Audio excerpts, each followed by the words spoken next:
Well, what's up again, YouTube friends? It's been too long since I've got on here and posted an update. Got a couple of announcements here to make. If you've followed this channel for any period of time, you know that this is my trusty, rusty daily driver. This is a 2004 Grand Cherokee Laredo. The venerable 4-point slow. And it grieves me to say this in some ways, but it's time to put this one out to pasture or onto another home. This thing has kind of been allowed to go downhill here lately. Transfer case went out on it. It's been making all sorts of nasty noises. I think there's a bad bearing in the front axle drive portion of the transfer case. She's developed a nasty habit of going into a all-out death wobble, having a seizure at about 45 miles an hour. It's almost every time now. Not sure exactly what it needs. It needs something on the front end. It's probably control arm bushings, and I only say that because I've replaced everything else. It was only about, I don't know, a year and a half or 2 years ago. Maybe longer than that, I don't know. COVID time, right? It's hard to keep track. But I've replaced ball joints, I've replaced inner and outer tie rods, replaced the track bar, had it all aligned. Camber was out just a little bit when I got it aligned, so I put camber shims behind the spindles to correct for that, and it's still doing this. You hit the wrong bump at the wrong speed and she just goes into an all-out seizure. And my boy has been driving this. He's 17 years old and driving this back and forth to school.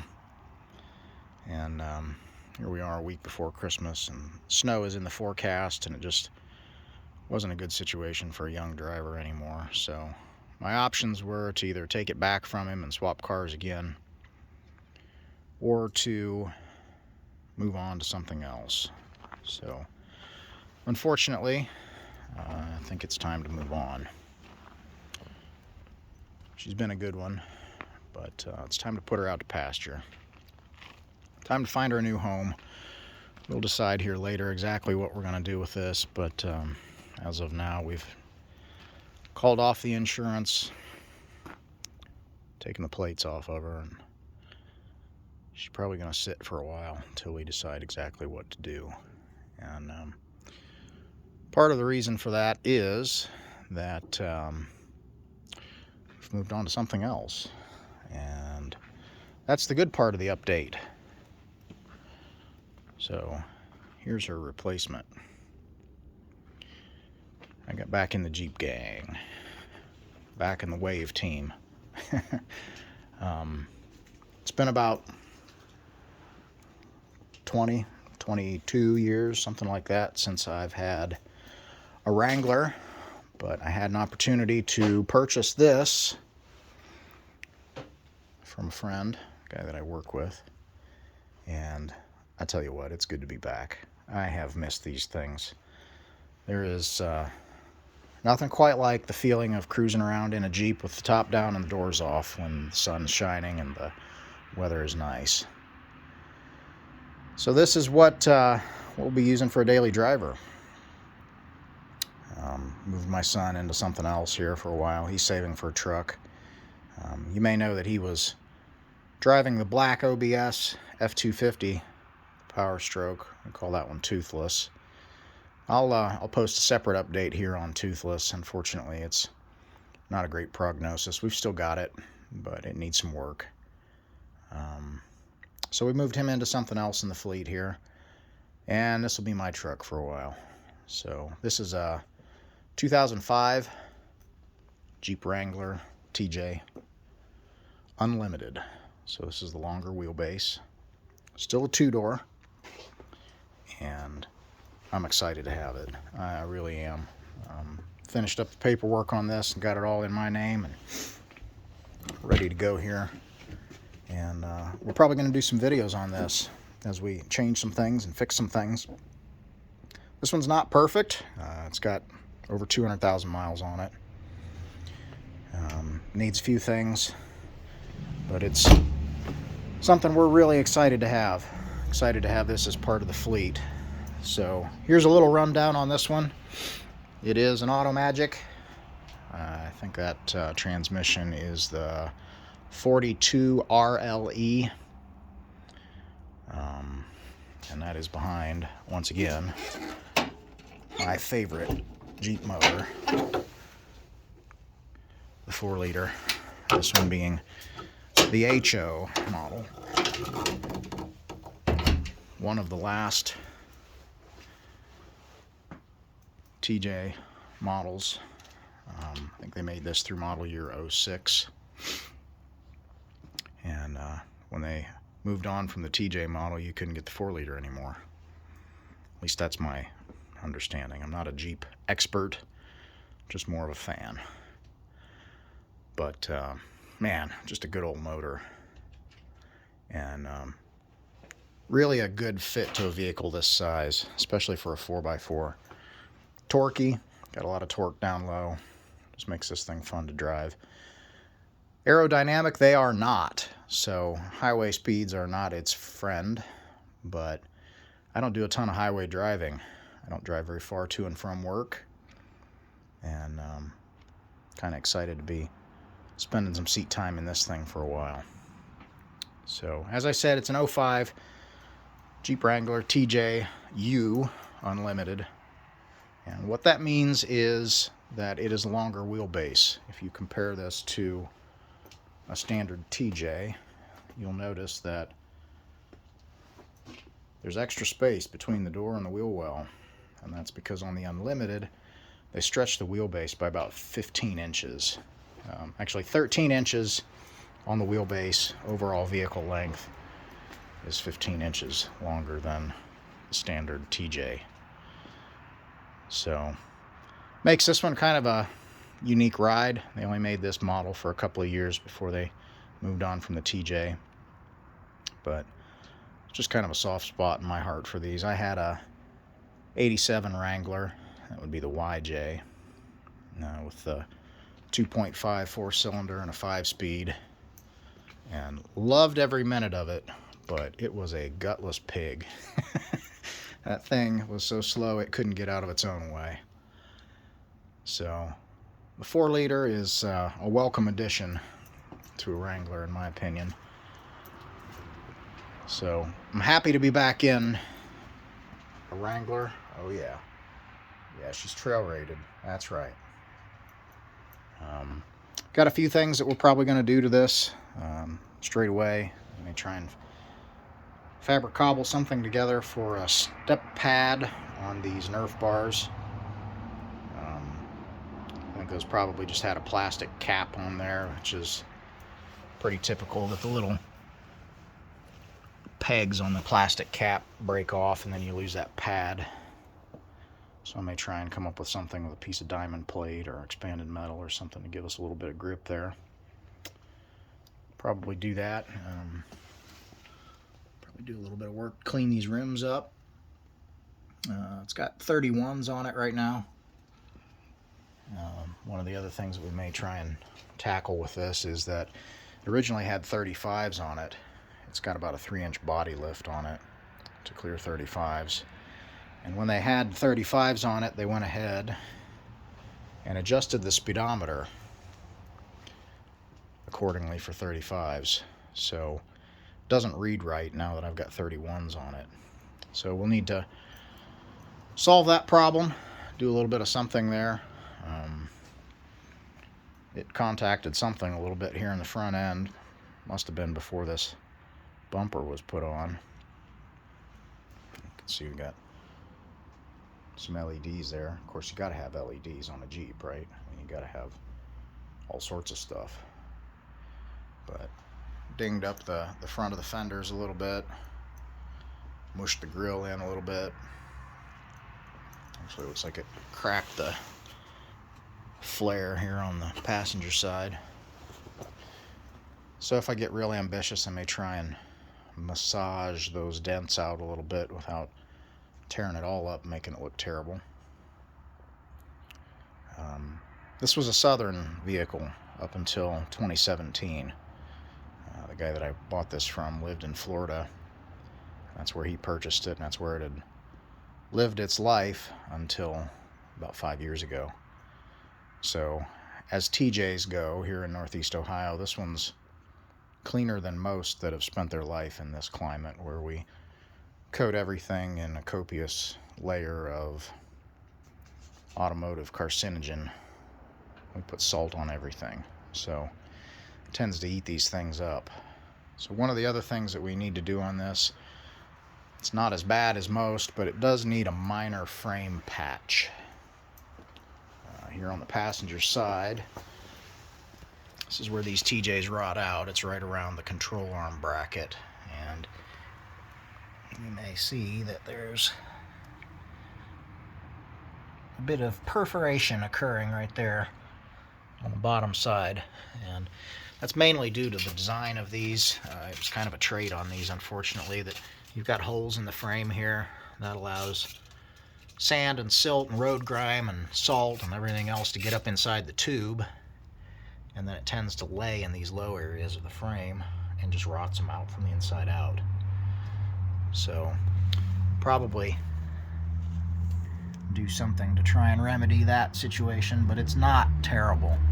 So we've got some time. We can survive this way for a little while before we have to do something. Cut that out and weld a patch in, or they actually make entire patches that kind of wrap around 3 sides of that frame, replace that mount, and then go up about halfway on the wheel arch. We may go that route too, just for ease and simplicity. But it's not terrible. It's not terrible. Drives pretty tight. Steers nice. Rides a whole heck of a lot better than my old YJ did. It's primarily because it's coil sprung. You can probably see coils in there. It's coil sprung and not leaf springs like the YJ was. So the ride quality is not bad. You know, this is arguably, unless you're super hardcore, this was kind of when the Jeep became usable as an everyday driver. They stretched the wheelbase, which I think makes them ride a little bit nicer. It doesn't buck quite as bad as the shorter model did. The addition of coil springs really made them ride a lot nicer. Being an unlimited, it's got a little extra leg room in the back for the back seat occupants, and you've got a lot more cargo space behind the seat, even with the seat folded up or folded down. So got a bunch of junk in the back seat there, but I'm tickled to death. I'm super stoked to have this thing. Blessed to be able to get back into a Jeep and use that as my kind of everyday driver. So today starts the process of kind of getting a few things cleaned up, starting to peck away a little bit at the to-do list to get this thing ready to be a daily driver. And like I said, man, I'm just thankful to have it. So we'll probably do some videos on this. You may see a few on this. I don't know if this is going to turn into a Jeep channel. I'm not, like I said, I'm not an expert, but I'm definitely an aficionado. I enjoy them. I've had, I guess this will make 4 Jeep vehicles now, and I've worked on several others for family. My dad had a 99 Grand Cherokee. For a while they had a 02 Liberty. I've had I think it was a 96 Grand Cherokee, and then I've got the 04 that you just saw, in addition to the Wranglers that I've had. Dad also had a Comanche pickup. He loved that thing. I think it was a 91 model, and he drove it until it quite literally fell apart. You could reach your arm through some of the holes in the body panels on that thing, but it ran like a top. And sad as it made him, he drove it into the junkyard. The thing ran fine, drove nice. I don't know how many times we replaced the exhaust on that, but they're just good vehicles. Simple, utilitarian, no frills, especially at this age and this trim level. You know, I think as they got a little bit newer, they've become a little bit more refined. I guess I'll use that term. They've had more bells and whistles. We rented one here when we were out of town a few years back, and it had all the electronics and touch screen this and Bluetooth that and navigation and all sorts of things. And it's nice a vehicle as it was, and as much as we enjoyed it, it just didn't seem like a Jeep. It was just a little bit too fancy. So I'm tickled to death to have this thing. Super excited. Another characteristic weakness with these, and it's something that we'll have to deal with on this one, is the windshield frames. I don't know if you can see that, but this one, even being from down south, it's got some rot right in the corners of the windshield frame. Again, not bad comparatively, but it's something that's going to need some attention eventually. So one of the beautiful things about a Jeep is aftermarket support for these things is outstanding. You can actually buy an entire assembly that's that whole windshield frame, unbolt this one, bolt a new one on, and yeah, this one needs glass too. So we'll probably do that at the same time, unless I really get to feeling froggy and want to put a windshield in it before we do the frame. But this is going to be a fun project and a daily driver. I don't drive my OBS in the wintertime if I can at all avoid it. I prefer to leave it just parked so it's not getting that salt bath. And this will be the beater with a heater. But this is a nice beater with a heater, and we'll enjoy this thing year-round. So this is the project. Got some bumpers on it already. It's ready to go if I want to bolt a winch on it. Don't know if I'll put a full-time winch on this or if I'll make a way to put a receiver on the front. I do have a 12K winch that's built on a 2-inch receiver that I use on the truck. I also swap it onto my trailer when I need to use it there.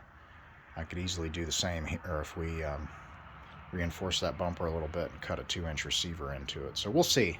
We'll see. We may go that direction. It's kind of nice having a front end hitch for certain applications as well. But stoked to do this. Figured I'd bring you guys into it. This one's already got a cold air intake set up on it. It's got a MBRP exhaust, catback system. Sounds like we may have a little bit of a manifold crack up here. I think that probably happened when a careless exhaust shop put that catback system on it. The design of these headers or the exhaust manifolds stock cast unit is such that if you're not really careful when you're working on these, you can crack them because of the way that the geometry is, and it seems like that may be what happened here. Could have been getting a little bit thin, but still. So this is the project for now. Be working on this a little bit. I've got more projects than I have time. I still want to do some transmission work on my OBS. I have plans to do some other fabrication projects here in the shop, but I want to spend a little bit of time here this weekend and do a few low-hanging items on this guy and make it just a little bit better for everyday use. So figured I'd bring you in here, give you an update. We haven't given this one a name yet, so if you'd like to be part of the naming process, type something down in the comments there. What should we call this one? It's silver. Every Jeep that I've had prior to this, I've just called it the Cheap because they were inexpensive vehicles. This one I spent a little bit more money on just to get back into a Wrangler. Around here it's still ridiculous how well these things hold their value. You know, they're a very desirable vehicle just because they're fun. So If you got a suggestion for the name, put it down in the comments. What do you think we ought to call this one? What do you think we should call it? So, we'll be adding some little things here and there. But figured I'd bring you into the process. Merry Christmas. Thanks for watching.